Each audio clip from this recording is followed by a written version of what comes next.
It's the 3D animation class. Here is your first lecture for this fall semester. Today, we are just looking at reminding ourselves what it means to animate in Blender. I will also post a link to my refresher lecture for the modeling class, because that one covers a little bit more of the basics if it's been a minute since you've been in Blender. In this lecture, I'm focusing on refreshing the animation stuff, because starting next week we're gonna just kind of jump right in. So we'll get off to kind of a quick start here. So just a reminder, downloading Blender. I'm a little ill prepared. Browser. Blender.org has the latest version, which is 3.2.2. You can download here for your operating system of choice. I am on Windows 10. And once you got that ready to go, you can hop on over to your good old friend Blend. Let's start with the general file. So we are animators. You have an animation workspace up here along the top. You may find this helpful. I am the kind of person who kind of does I'm maybe a little lazy, and I do pretty much everything in layout mode. I haven't quite developed a workspace that has any more bells and whistles than I need. So I usually find that layout and animation work just fine. The nice thing about the animation workspace for me is, and really the only major difference is that you've got two viewports here. This is your camera view, and this is just like a regular viewport view. So just for fun, today I'm going to look at the, let's just start simple with the layout view. So along the bottom, we have our timeline. Timeline functions just like it does in any other non-linear editing software. So we've got frames here, frame 0 up to frame 250. Just a note, when the default for layout view is the timeline here. Why am I having a hard time with that? But there are several other different animation kind of timelines, I guess you'd call it. Even though this one is truly a timeline, but you've got several other panels. Nonlinear animation drivers, graph editor, dope sheet. I find the first three are usually the most useful. I am a fan of the graph editor. So talking about animating. So the frames is a important consideration, and it's something that and your frame rate is something that you should determine before you even start animating. So on the bottom right hand side here, we've got all these tabs. Here we have output properties, and up here, frame rate, 24 frames per second, and you also have frame start, frame end. So you got to do a little math ahead of time. 24 frames per second is on the lower side. You can see on this list of things, it is the second lowest number of frames. You can go all the way up to a custom, but 240 or higher.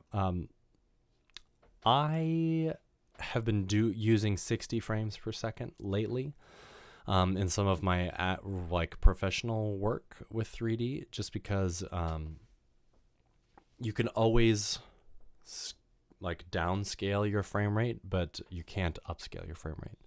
So a lot of times I'll render things out in 60 frames per second, and I'll end up using it at 30 frames, and I'll just slow it down. So pick your poison. And the other thing here is like how confident you are in your computer's rendering abilities. So if you're a little nervous, is my chair really squeaky? Feels squeaky. Creaky more than squeaky. If you're nervous about your computing power, you may want to choose like a lower frame rate. Why is that checked? 30 or 24 or whatever. But so the reason you want to determine this first is because it will impact how far apart you end up putting your keyframes. And it's like a little bit of just kind of getting a feel for it in your head. Like if you're doing 30 frames per second, that means 10 seconds is 300 frames. So this is, less than 10 seconds. But if you're doing 60 frames a second, then this is only 3 seconds. 240 frames, no, it's only 4 seconds. So if you're going for, human movement or character movement, the difference between like going in slow motion and going too fast. So you'll kind of pick a, maybe let's just say 30. We'll all just kind of do 30 for now. And you get used to kind of, so if you press the space bar on your keyboard, what I didn't turn on is my key and stroke. I will never remember to turn on. Let's go. If you press the space bar in the timeline here, it's going to attempt to play at the resolution you say. So like you can see up here, so I've got this set to 30 frames per second and I'm hitting space bar, and you can see top left here, it's giving me 30. It's showing me that it's pretty much doing it in real time. If I switch this up to 60 and I hit the space bar, you can see that now my CTI, current time indicator, is moving a lot faster. Let's see if I can do 240. So this is a consideration to have off the bat. And you'll get used to scrolling with your mouse at like about real time as well, 30 frames per second. So you'll develop a feel for it. Okay. So let's just say I'm at 30 frames per second and it's 300 frames. So you can type right here in the timeline. You've got frame end. You've also got it here. Step is, if you want to do every other frame for whatever reason, you can do step 2, or every third frame you can do step 3. But if you're rendering, a final, you obviously want every frame. Maybe this is a little nitpicky for me, but like for some of you, it makes sense to start on frame 1 and end on frame 300. And for me, in my weird like video editor After Effects person, it makes sense to start on frame 0 and go 299. But that's just my stupid brain. 300. Okay, let's talk about animating. So any property, or basically any property in Blender can be animated. The things that you'll most likely end up animating, or not most likely, but most often end up animating, are transform properties. So we've got object properties here, the orange little square. We've got a cube selected, location XYZ, rotation XYZ, and scale XYZ are the big users. Now, there are several ways. So we animate by creating keyframes, just as in you probably do in any other animation class you have. There are several ways to create keyframes in Blender.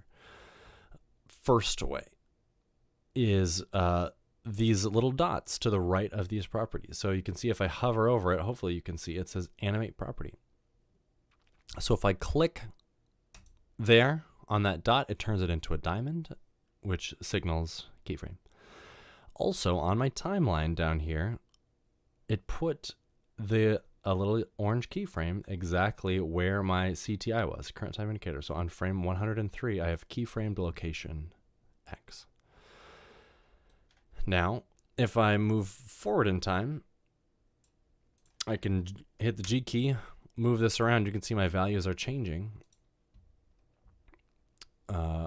But unless I add a keyframe, it's not going to make that change in the X direction, because X was the only one I had keyframed. So just be aware. You want to make sure that you are keyframing all the properties that you want to be animated, and that you add the additional keyframes when you make changes. Now, I will say that you can turn on auto keying. So that means that anytime you do make a change, it will add a keyframe. So let me actually delete this. I just want this to be 100 frames, and let's make this a little bit easier to follow along. So frame 1, I'm resetting this to 0 and 0. So if I add a keyframe in the X here, boom, changes the value to yellow. I can move forward 100 frames. I can go GX and slide it along here. And then I can add click. So now you can see there's an open diamond here, signaling that this property is animated. The orange signals this has been changed, and I can fill in that the diamond. It's added another keyframe on the timeline down here, and if I press play, we can see that it's moving. You can also see that it is default easing, which we'll cover in a little bit. So now, if I stop somewhere in the middle here, and hit spacebar again to stop, if I go to frame 50, and you can see that if I GX, try to move it here, it didn't add a keyframe, and if I hit spacebar and keep playing it again, it's going to ignore that change that I made. But if I turn on auto keying, which is this one right here, it says automatic keyframe insertion for objects, bones, and masks. If I click that, and then I go GX, slide it over here, you can see that it has added a keyframe at frame 50. So if I play this now, it starts this way, goes that way, turns around, and goes back.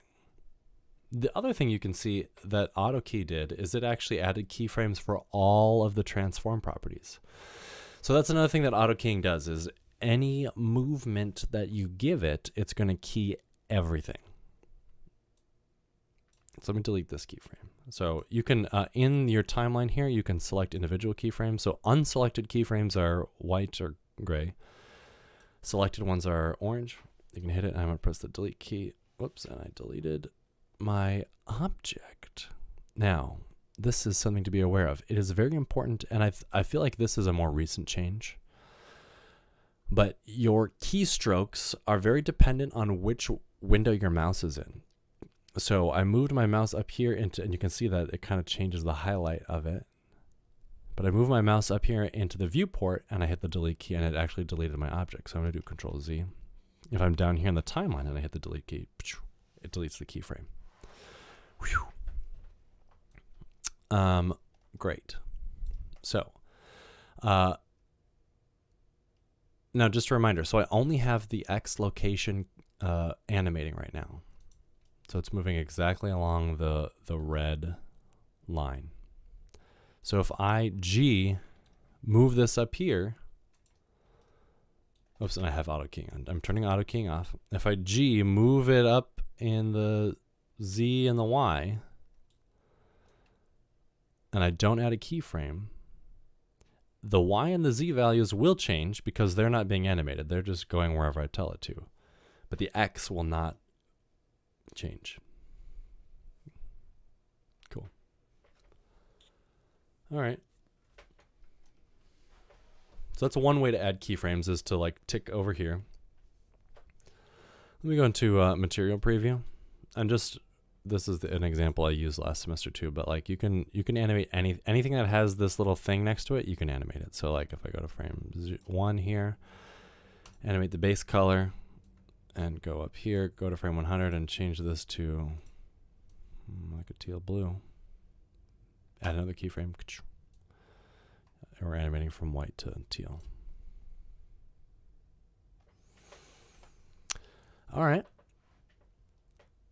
Way number 2 to add keyframes. So I've got my object selected here. Mouse is in the viewport. I'm hitting the delete key. It's deleting that object. If I'm down here, I think if I hit 1, does it home? No. Okay. Shift A, add in a new cube. Period key on number pad zooms in on something. Other way to add keyframes, the I key.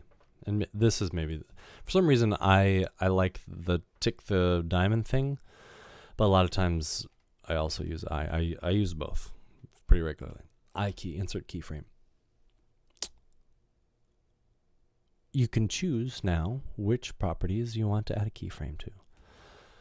Location, rotation, scale. These two, whoops. These two, or these three, or these two, you know, whatever. I don't exactly know what these other ones are for. Maybe I'll look it up. If you're curious, I'll look it up. Location, let's just do location. So if I open up, go to my object properties here, you can see now on frame 1, we have keyframes on the X, Y, and the Z. Okay, and then we can move forward in time. You know, frame 100, I can G, move this up here. I can do I, insert keyframe, and do location again. And now we have a nice box floaty thing happening. Okay. Didn't mean to delete that. It's going to take some getting used to. Delete this keyframe. The other thing that we have, if I go to frame 100, oops, and I G move this here, and if I hit I, we also have available, the available option. And so this means add a keyframe for anything that already has a keyframe. So we can do available like that, and it's now added new keyframes for that. Now the other cool thing is, so like let's say I deleted this keyframe here, and let's say I went to frame 50 and I wanted to insert keyframes for the rotation here, and then I went to the end. So we've got like, this one is a position keyframe, a location keyframe. This one is a rotation keyframe. If we go to frame 100 here and I go G, move it here, and R, twirl it around like that, we can see on our transform properties that we have all of these things in orange animated. I can do I available, and it will have keyed everything that had been animated before. So it starts to move, and then it does a little flip there. A little flip there. Whoa, my mic. Whoa, my mic. All right, I'm not sure what's going on with my microphone, but hopefully we can make it through the lecture. Now, where were we? Okay, so we added keyframes. So those are like I guess there's three primary ways to add keyframes. First primary way would be to, well, not first primary, but like one way is to check the boxes or click the dots over here on the right side. Second way would be to use the I key and insert keyframes. And the third way would be to do auto keying like this. So just any move you make at any point on the timeline adds a keyframe. So that would be like zip, zip, zip, zip, zip. I don't know. It's kind of cool. Okay. Now, let's dig a little deeper into what's happening here. So, as of right now, we only just see one row of dots here, one row of diamonds in our timeline. So there's this little tiny like thing here that you can, there's like this little arrow. You can open this up and start twirling some of these down. So we've got summary. We can see that we have our cube that has different actions happening under it. And now you can see that how these break down just a little bit more. So you can see that we've got keyframes for X location, Y location, Z, rotation, and scale. So how do we interpret this? So obviously now you can see the breakdown of where there are keyframes for different properties. So you can see that, yes, here on 14, there's a keyframe for everything. Here on 31, there's a keyframe for everything. On 50, it's only rotation. And so like how it's shown visually to me is like a little confusing, because like, so here on frame 50, there's these 3 keyframes for X, Y, and Z, but they're also like duplicated up here. And I shouldn't say duplicated, but they're also shown here, that this object has a keyframe, this set of actions has a keyframe, I misspoke. The object transform property, one of the transform properties has a keyframe. This particular set of actions has a keyframe. We'll talk about actions later in the semester.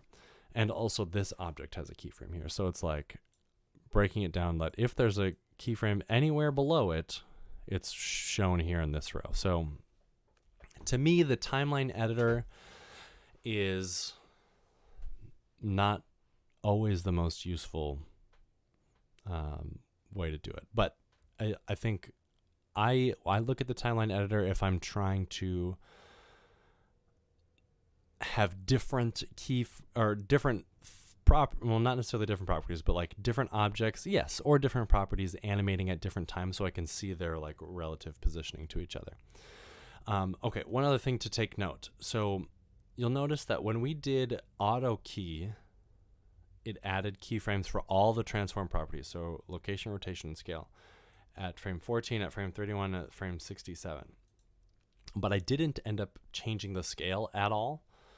So when a value doesn't change between keyframes, it's represented by this like solid line between them. So this is saying, yes, there's a keyframe here and a keyframe here, but the value does not change between those keyframes. So it's sort of like the line represents, it's like just continuing on as is. All right, so that this is timeline. So I would say that you may not even spend a lot of time in the timeline editor. This is more for just like general like playback and visualizing how your animations are working. You'll probably spend a little bit more time in the dope sheet. So let's look at the dope sheet. It looks very similar. And things are organized in pretty much the same way. So you've got, your cube that has cube action 002 and also has the object transforms with the keyframes on it. So actually next I want to talk about the graph editor. So the graph editor requires you to, left-hand side here under the animation, we were on timeline before, and now we're going to look at the graph editor. The graph editor is how you can adjust your keyframes, your easing, and things like that. So looking at what we've got here. So it's a little bit of a mess at first. You may need to kind of change the scaling of your window here to kind of start to see things. So right now it's plotting all of this out on the same chart, on the same graph. What you can do is there is a normalize button here that you can hit, and it will kind of put them all on the same scale. Oops. So when you hit normalize, it plots them all on the same like relative scale, so that like the highest peaks of all the graphs are at the same height, and the lowest peaks of all the graphs are all at the same height. And then what it'll do with this button here is it says auto normalization, so it'll automatically recalculate curve normalization on every curve edit. So like if I take this one and I move this up, it'll shift the whole thing down. So depending on your style here, you may like to have the auto recalculate off. But anyway, let's turn off normalize, and let's just look at let's see what's animating a lot here. Let's just look at these three, X, Y, and Z, and see how these are changing. Yeah. So it looks like Y is changing the most. So here, so when you click on a property here on the left, it kind of highlights it on the right here. So we can see that the scale isn't changing at all. So you might even just like hide those ones.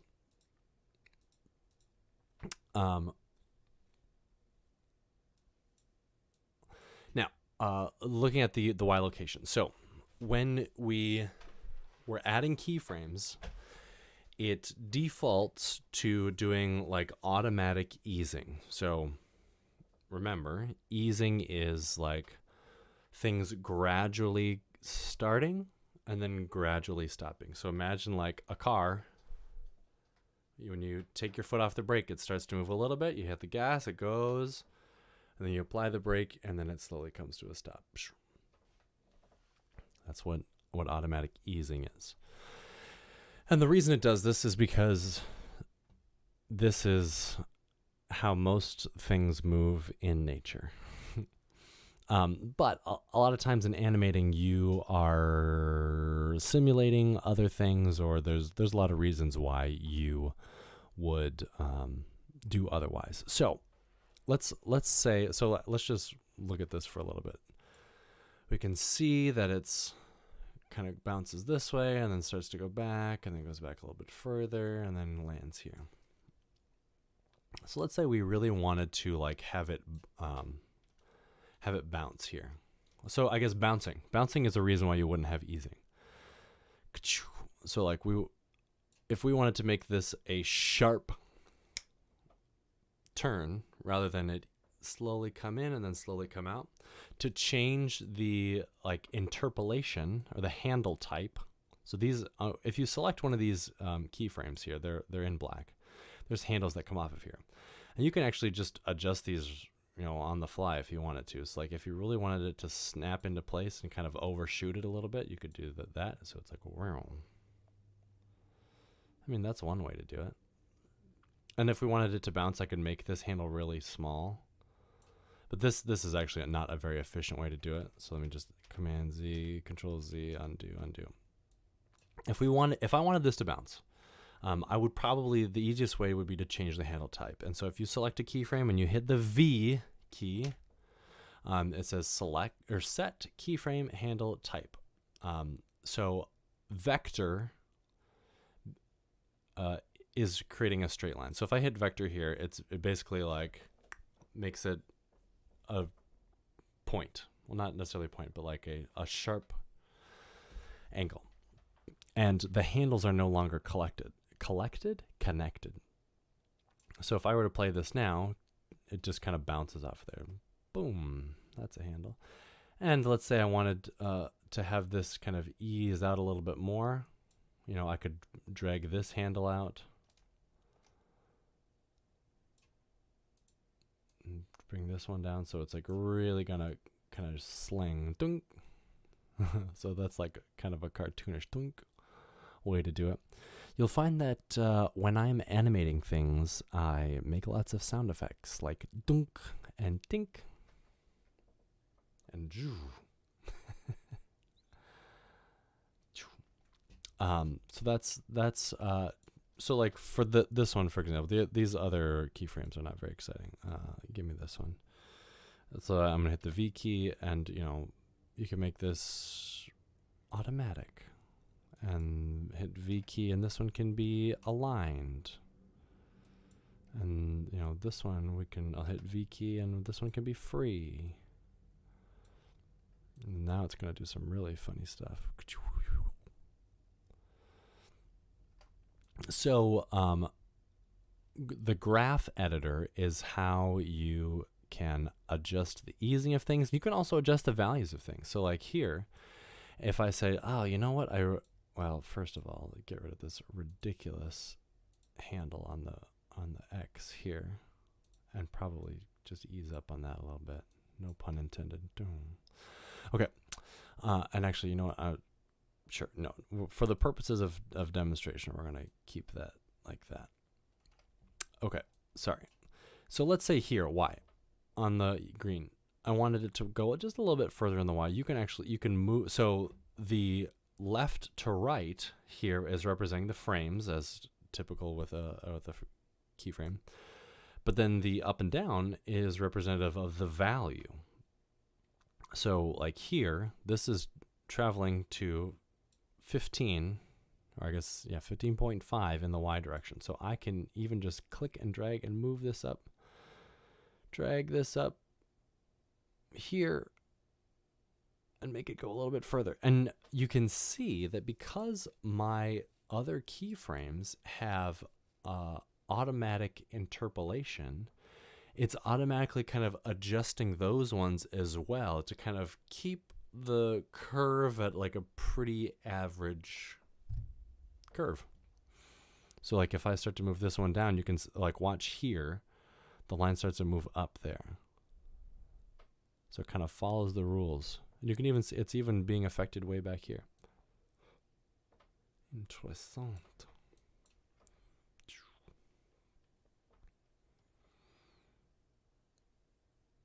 So that's using the V key to adjust. So like, okay, so let's do an experiment. So if I hit this one, and I do V and I say free. Now, if I move this keyframe, you can see that because I set this one to free, it's not going to like automatically continue to ease down the line. But like if I do this one, you can see that because this one's automatic, you know, it has a ripple effect. So you kind of got to get a feel for what the different handle types do. But aligned and automatic,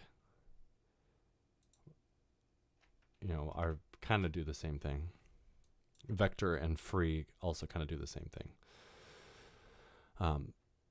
But vector is like, so vector makes it a point and free just allows you to do them separately.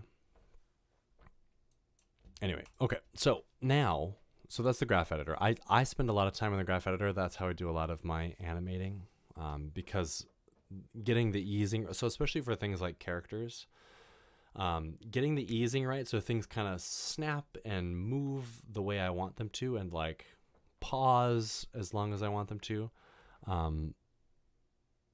that is something is important and I spend time on, so I spend time on the graph editor. Now, let's look at the dope sheet. So if I hit my timeline or my, you know, whatever animation here button under animation, let's go to dope sheet.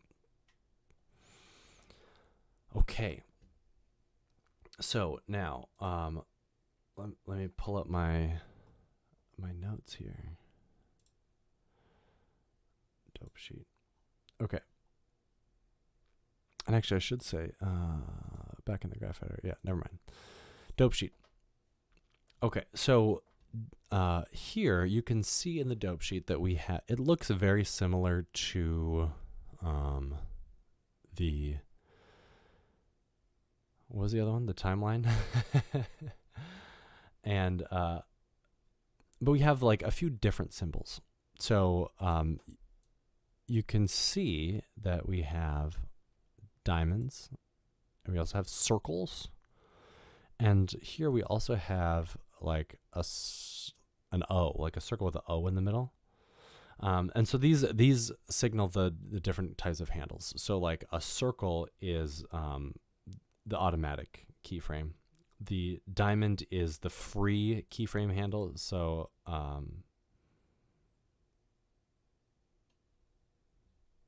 you know, this is where they move separately.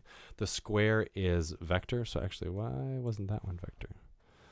We just grab one of these other ones. So if I select this one and go V and do vector, okay. So yeah, the square turns it into a vector.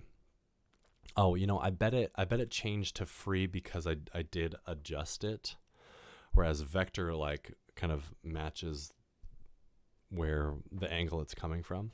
So you can see square is for vector. What's the other one?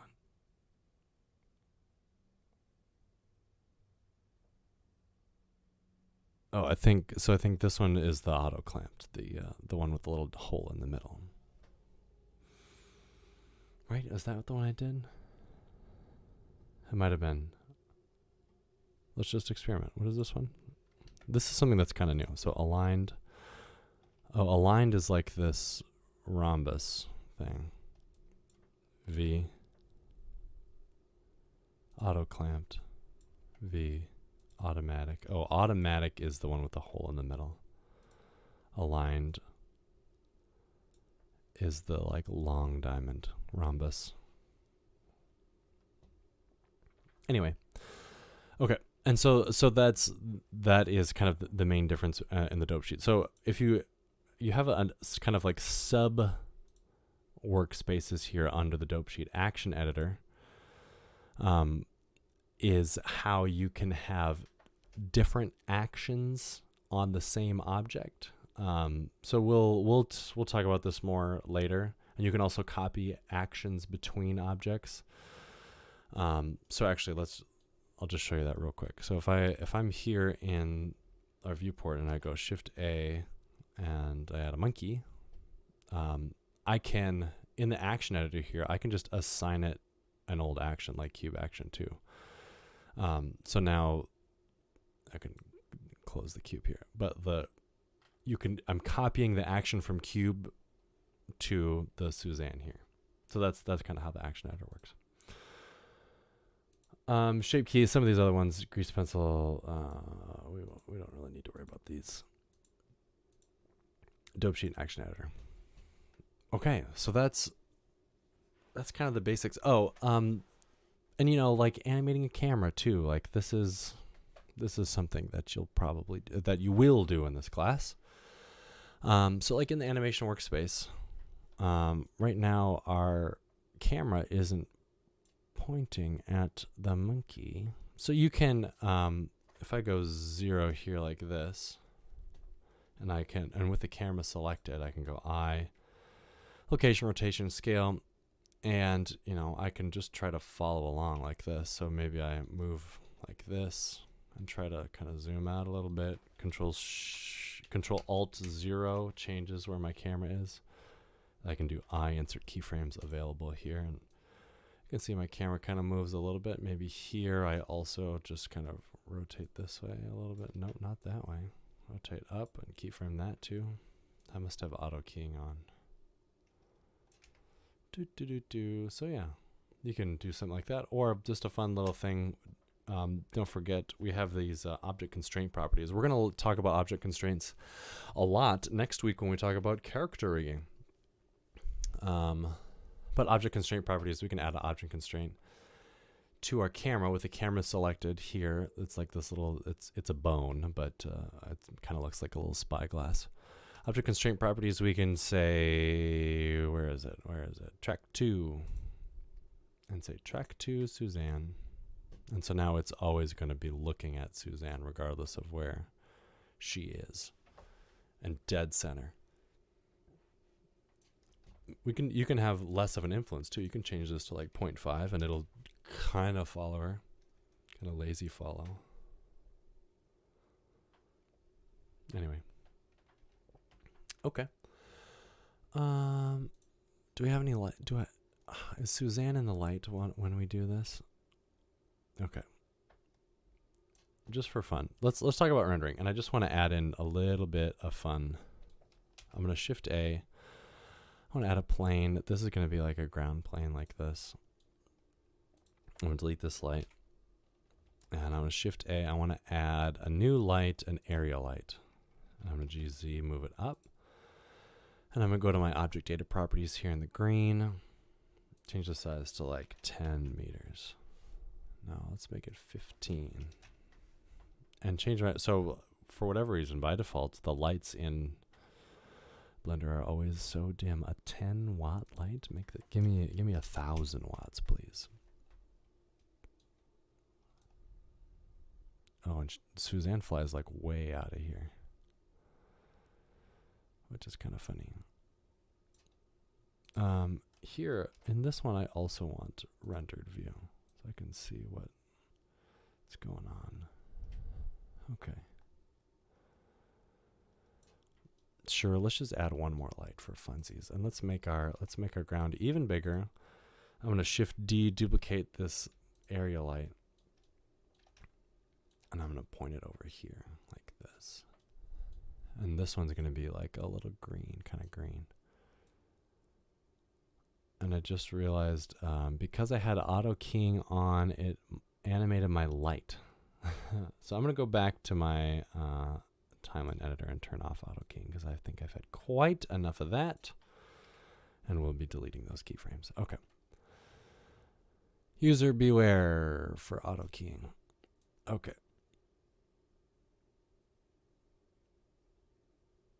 Great. Let's add a shade smooth on, or not a shade smooth, but like Control 2 on Suzanne, and then right click shade smooth. So Suzanne's nice and smooth. Okay, let's talk about rendering. We already looked at the output properties a little bit, but here is where we take a little deeper dive. So resolution X and Y, 1920 by 1080 is full HD. That's acceptable. Down here, output. It stores, there's like a temp folder somewhere on like your hard drive that's like a mystery. It's like a black hole. I have no idea how many renders have gone to this temp folder, and I don't know where they went. So click the little folder icon here and select a place to save your render. So I've got not a spring 2022. If I go, let me go up a level. I've got a fall 2022. Yes. And I'll make a new, this will be called the animation class. Let's open this up. And I'm also going to make a new folder. So it's good practice to put every render in its own folder.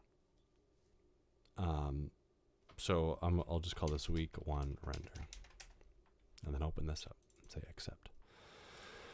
Now, remember last year or last semester, whenever you took 3D last, but there are 2 ways to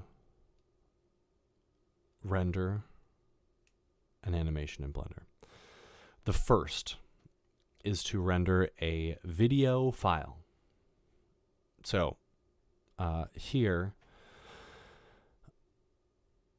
under output, so again, we're in our output properties. We're in this output area here. We've selected which folder we want this to go in. File format. We've got image files and we've got video files. The first way I'll show you is to just make a straight video file. So I'm just like FFmpeg video. Color, black and white or red, green, and blue. Red, green, and blue is good. Don't need any color management. Encoding. This is also important. Container. This is like the type of video file you're creating. So FFmpeg is like the codec, and this is the container. So do MP4 or QuickTime or Matroska, which is MKV. I'm going to do MP4. H.264 is fine. It's a compressed video file. If you're on a Mac, you may have different options. You may have ProRes or something like that. But for this class, H.264 is fine if you're doing a video file. Output quality, medium. So lossless is, the slowest all the way down to the fastest. But you lose quality the faster you go. So medium quality is fine. Encoding speed, sure, good. Okay, here's the other thing. Let's go to render properties. So there are two render engines built into Blender, Eevee and Cycles. And a Workbench, I guess.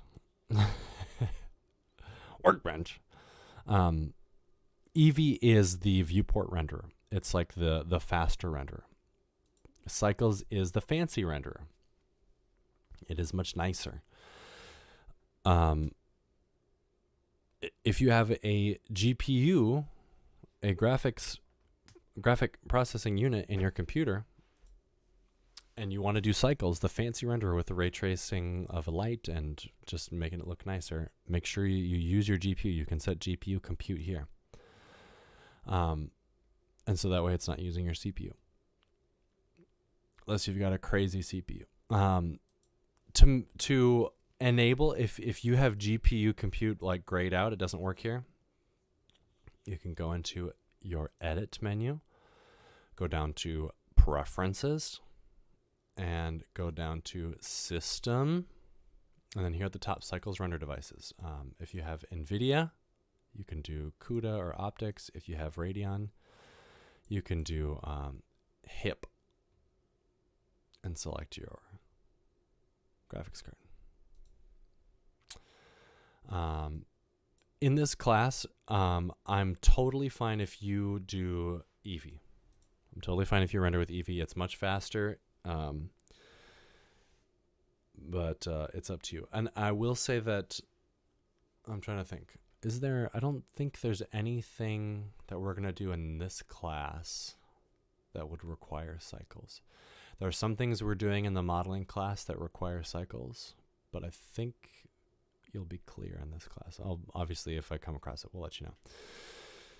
But anyway, just if you're using Cycles, just make sure that you maybe turn some of these, for render, you turn some of these values down. So like put a time limit on every frame. So if we're doing 100 frames and each frame takes 1 minute to render, that's 100 minutes of rendering. So you can put a time limit on here and you can say, okay, well, if it's 100 frames, I want it to spend 15 seconds per frame. So you can type in 15 here. Or you can change the max number of samples too, or you can turn off denoise if you want to do that too. Both of these things, so you make this like 24 samples, it'll make your renders go a lot faster. But yeah, 15 seconds is times 100 is, I don't know, 15 minutes or something like that. I don't know. But this that we've just done is like super duper fast, so it's gonna take a minute. Okay, anyway, I'm going back to Eevee because I'm getting off topic a little bit. So we've chosen our folder. We've chosen our file format, FFmpeg video. MP4, video codec H.264. Okay. And now to render, we can go render and render animation, or Control F12. And, oh, I noticed something. My cube is still there. So I hid, you can see up here, I hid the cube from the viewport, but I did not hide it from the render. So mistakes were made. Okay, so that took, 20 seconds. And now I can crack open my fall 2022, go to animation class, go to week 1 render, and I have a video file here. I just want to make sure. Yeah, that's MP4. And here it is.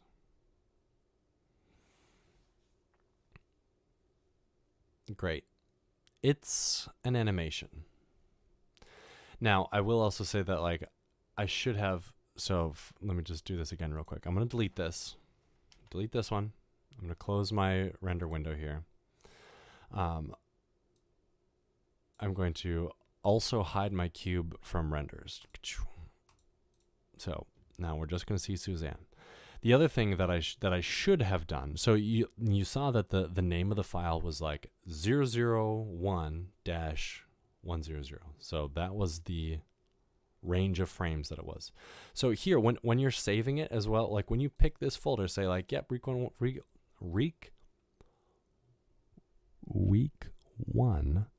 render, you should also down here give it a file name. So we can say this like, oh, this is Suzanne flying. And then you can hit accept. And so then that's going to give it the file name. So let me just do this one more time. Control F12. There we go. There's Suzanne. She's flying into the green light. Oh, but wait. No, she's not. She's coming back. Yes, welcome back, Suzanne. Oh, too far. Look out. Now, this is taking a little longer because there's a lot more exposed. It's done now. There are a lot more exposed polygons because of the subdivision surface modifier. Okay, so then here it is. I understand it's small. Suzanne flying 000101000. And here it is. Great. There's my animation. That is the first method.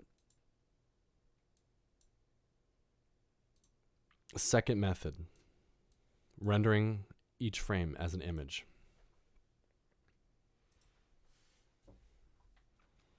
This is the way you should do it.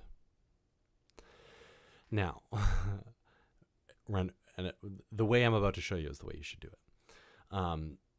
Now, I am assuming that those of you that are in this class have access to and use some sort of video editing software like Premiere or After Effects. And if you don't, I'll show you a way around this, but rendering images is the preferred method for a couple reasons.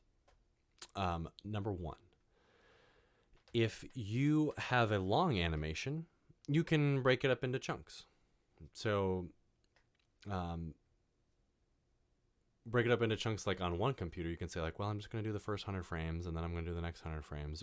But you can also spread it out amongst computers. So like if you're in the lab at Hennepin Tech and nobody else is there, it's like, okay, well, I'm going to take this entire row of computers and I'm going to copy my project file onto each one and say, okay, this computer is rendering these frames, this computer is rendering these frames, this one, blah, blah, blah, and then you just take all the renders and stitch them together at the end.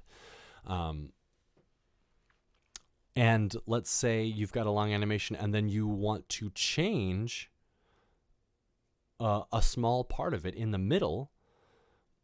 You only have to re-render those middle frames instead of doing the whole video over again.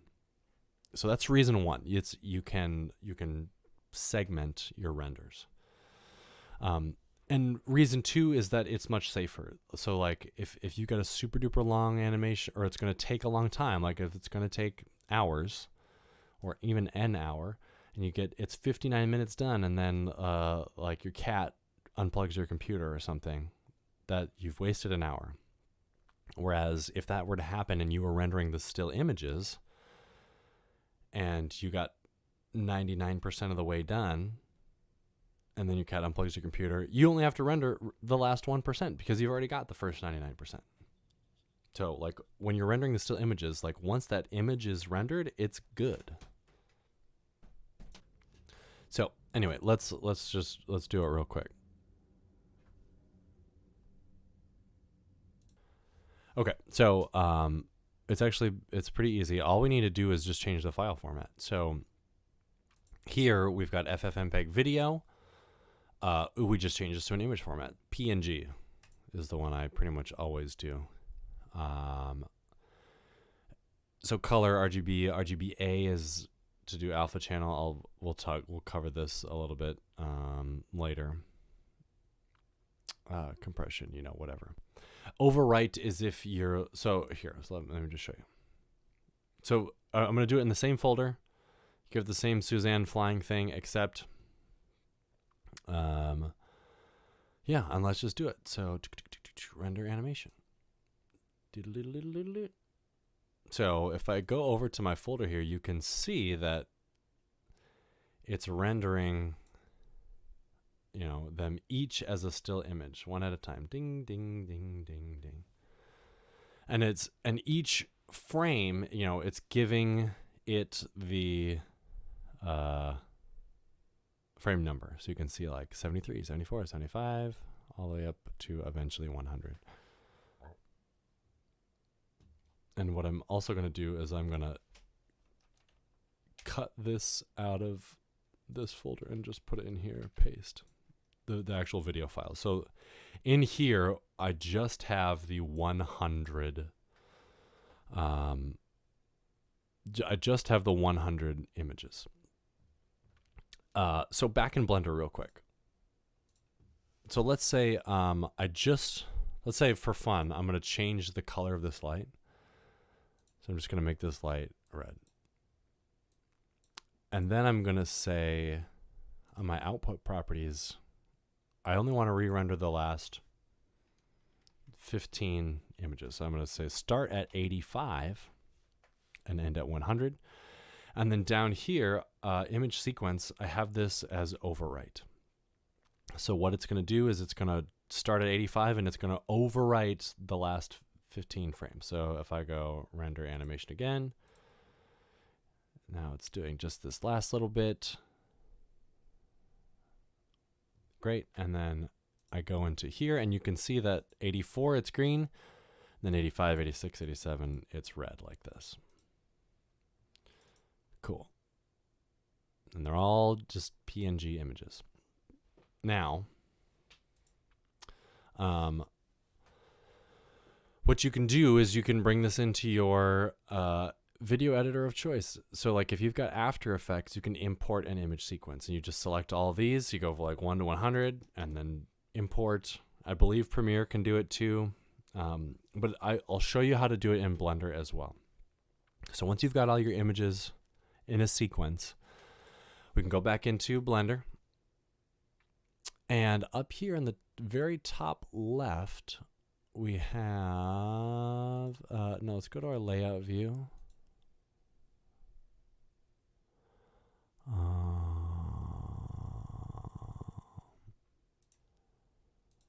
Oh, here, sorry, video sequencer, this one here. And then up along the top, so we have our sequencer here. We want to add image/sequence. And then we've got to go find your, I need to bookmark fall 2022. There we go. And I need to remove spring 2022. And I'm going to animation class, week 1 render. And here, it's important to just set a couple of things. I'm going to sort by name so that they're organized from 1 to 100. And I'm also just going to say start frame 1, end frame 100. Because that's how many we have. 100. Okay. And then I'm going to select all of them. So I think can I do Control A? No. Start with the first one, scroll down, hold down the Shift key and select 100 like this. And then I'm going to do add image strip. So we've got our image sequence here. It's tough to like preview it, but then basically you go through the same steps we did for rendering a video. So we go to output properties. Whoops. I'll change this to FFmpeg. I can switch the encoding down here and say give me MP4 H.264, and then do another render. And this time I'm gonna change the file name here. It's Suzanne Flying, and I'll say this image sequence sequenced. Okay. Render animation. But I forgot something. I had it only set from 85 to 100 here, so I need to change this from 1 to 100. So it only did the red. And I'm going to do render, animation. There we go. And that actually goes much quicker because it's not actually like rendering the 3D part of it. It's doing the it's just like stitching all the images together. So and so then we can go back here, and then in our folder, yeah, so this one is the one that's 85 to 100. Don't want that one, just gonna delete it. And then here's 0 to 100. Cool. Great. Okay, or we're at just about exactly an hour. That's it for your first week. You don't have any assignments yet. But I encourage you to play around a little bit. Hopefully you've had Blender open as you're doing this. We're going to start your next assignment.